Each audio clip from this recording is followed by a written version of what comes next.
Well, hello everyone. I'm Wayne Visser, and this is Thoughts on Thriving. It's a new format, a media approach that I'm taking this year, experimenting with.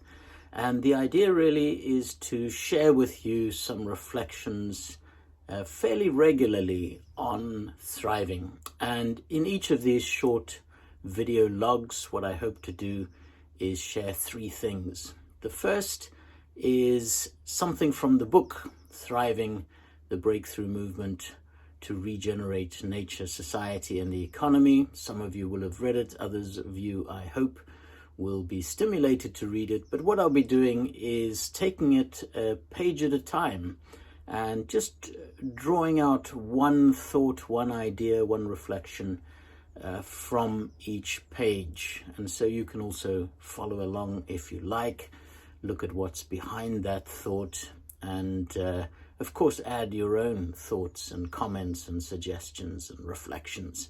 The second thing I'll do is share a fresh thought on thriving. This is something fairly personal, what I've noticed in the last day or two, what I've been thinking about, reflecting on, noticing about thriving. And the last is that I'll share periodically updates about the World Tour on Thriving, which is something that will begin later this year. In October, we'll kick off, myself and my partner, Indira Kartalozi. And we hope to visit many parts of the world, to touch base with some of you, to have you host us where we might deliver some workshops, some talks, visit some regeneration projects, and really just work together to build the movement for thriving. And so that will be the format roughly of this very informal video log that I will be sharing with you over the coming weeks, months, and who knows how long it will go on. So just a sort of health warning, this is completely unscripted, so you can expect some oohs and ahs, some hesitation, some fumbling around to get to some resources, some things I want to share with you. And I'm going to leave it unedited, fairly raw, because this, after all, is simply a way of sharing, of connecting with you, and making this movement about people and about sharing what we're each experiencing, what we're thinking about, what we're finding is working, what's not, what's concerning us, what's giving us hope.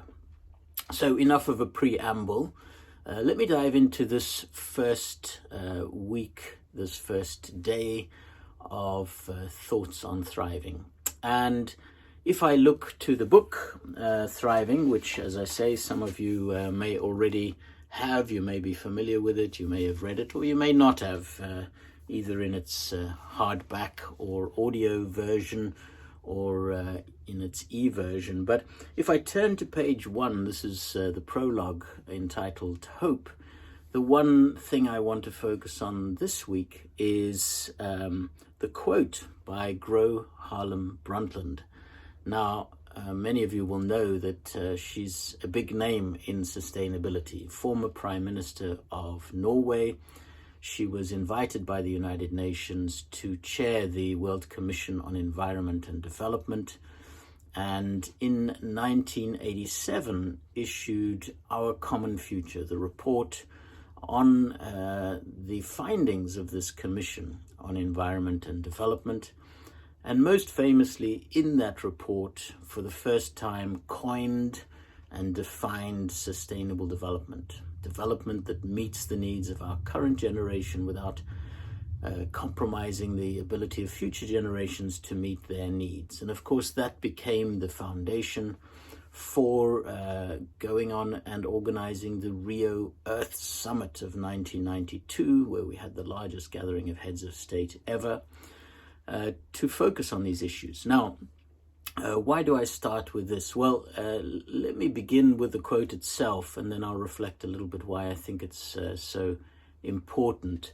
In this quote, she says, in the face of an absolutely unprecedented emergency, society has no choice but to take dramatic action to avert a collapse of civilization. Either we will change our ways and build an entirely new kind of global society, or they will be changed for us. Now, there's a lot in there which I could unpack, but I'm not going to go into it in too much detail. I think the most relevant point for me, besides the fact that we are in a time in history of great importance, emergency, crisis, and opportunity, what I think is often overlooked when we talk about sustainable development, in fact, we so often talk today about sustainability, is that we lose the development part of that agenda and of that original definition. In fact, the concept was about development, a kind of development that we need today, that's different from the past, that's different from pure economic growth. And it's development that's fair and that is sustaining of our Earth's resources. And I think this is something to emphasize again and again. We sometimes get stuck in the idea that sustainability is all about environmental issues. We forget the human component, the social development element of that. And I just think it's an important framing for everything we do around sustainability, or as I like to reframe it now, thriving or regeneration. It is ultimately about development, and development is what life does. Life emerges, it evolves, it grows qualitatively, first quantitatively, but then very quickly turns to a qualitative state of growth. And if we can just remember that, I think this is one of the keys to thriving, is to remember it's always about development of a certain kind. And that implies, of course, change. It reminds me of a book that I'm reading at the moment, which is called Mindset. And if I just look at my notes to give you the correct reference there, that's by Carol Dweck. And it's all about the psychology of success, if you like. And through her work, she's analyzed a lot of research around what makes people successful in all kinds of spheres of life, from sport to business to other areas.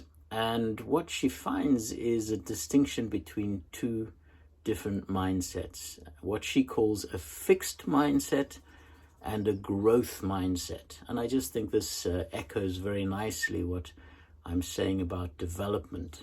In order for us to succeed at anything, including creating a thriving society, we need to embrace a mindset that is about change, that is about constant learning. We can't assume that we know the answers. We can't cling to the structures and the ideas, the paradigms of the past. We have to believe that we can and will constantly evolve, that we will learn from our mistakes, that we will continue to innovate. So I think that dovetails very nicely with this concept of development. So that's my main message on that from the book for the day. And as I say, do follow along. That's literally page 1 in the book. And I'll get on to how I start the book in the next post, because I start by talking about how I nearly drowned off the coast of South Africa and what I learned from that. But for now, it's about development. The other thing I wanted to share was the fresh insight. So it just so happens I'm back recently from New Zealand and finding my feet again after a bit of a break, getting back into the work swing of things, working through hundreds of emails.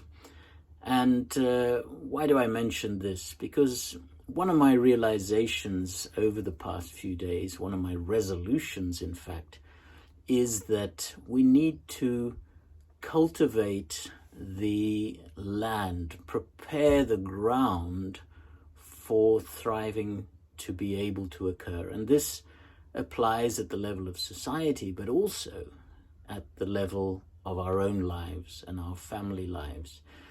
And one of the things I'm experimenting with this year is taking the time in the start of the day to make sure that my mind, my attitude is enabling a thriving result. So I got up early this morning. I was awake at 5. I got up at 6, and I just spent some time really reflecting on what's important. And it happened that some creative words were flowing, and I wrote a poem called Rise in the Darkness, which I'll share with you in a moment. But the main point really is to make sure that you're carving out that time. It doesn't have to be before the sunrise, but just find the space, the time to ensure that you're prioritizing what's important, that you're thinking about what it takes to thrive, what you need to take action on during the day to thrive. And in my case, that's a lot about tuning in to what inspires me. I was listening this morning to the prose and poetry of Khalil Gibran, one of my favorite authors. And you may get your inspiration and your mindset for thriving in different ways. Perhaps it's listening to music or reflecting, or mindfulness, meditation, yoga. But I think this is really crucial, that we don't rush into the day or steamroll our way through the day without finding moments where we can reflect on whether we are thriving, whether we are contributing to enabling thriving to occur.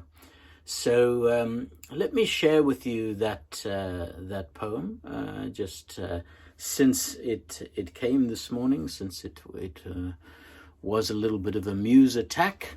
This certainly won't happen every time that I'm doing these video logs, but since you've caught me on a creative morning, let me share that with you. And then I'll say something about the world tour on thriving. As I said, it's called Rise in the Darkness. I rise in the darkness so that I may know the beauty of dawn and appreciate the joy of daylight. And when in the night I cannot sleep, I listen to the soothing wisdom of poets and conjure the spells of magicians. I wander in cold solitude so that I may feel the glow of home's hearth and celebrate the warmth of friends. And when in the wilderness I am lost, I sing the ancient songs of the land and dance to a rhythm of nature. I move in the sunshine so that I may be in sync with time's passing and forget the vast stillness of space. And when in the day I cannot wake, I rally to the cry of revolutionaries and shake myself from the coma of routine.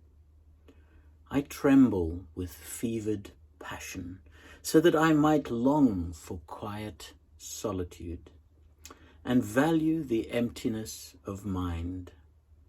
And when in spring I cannot rest, I gather the secrets of flowers and dream the whispered sighs of autumn. I rise in the darkness so that I may know the kiss of waking and appreciate the gift of being alive. Well, I hope you like that. You never know what's going to come when you get a muse attack.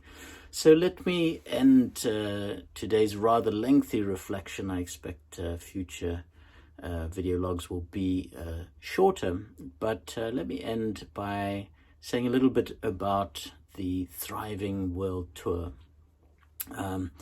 We're at the stage where we're planning this. My wife, Indira Cartolosi, also a Cambridge academic and fellow pioneer and advocate in sustainability, we will together hopefully travel to many parts of the world to share our insights, our experience on thriving. And of course that will be largely based on the book, but I have developed thriving cards, and at some point in another video I'll show you those cards. And what we like to do is give talks, but also workshops, which can be anything between a half day and 2.5 days or even longer, where we take you through the 36 elements of thriving.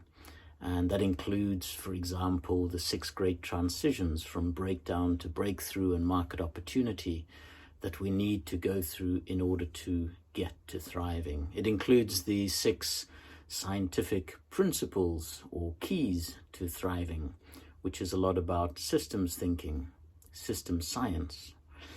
And it includes the characteristics of regenerative leadership, as well as very practically, very pragmatically, the 6 steps of integrated value management. This is the methodology that I use and we use to work with companies. For example, I'm working with Johnson & Johnson via Antwerp Management School, using this as a framework for implementation of thriving.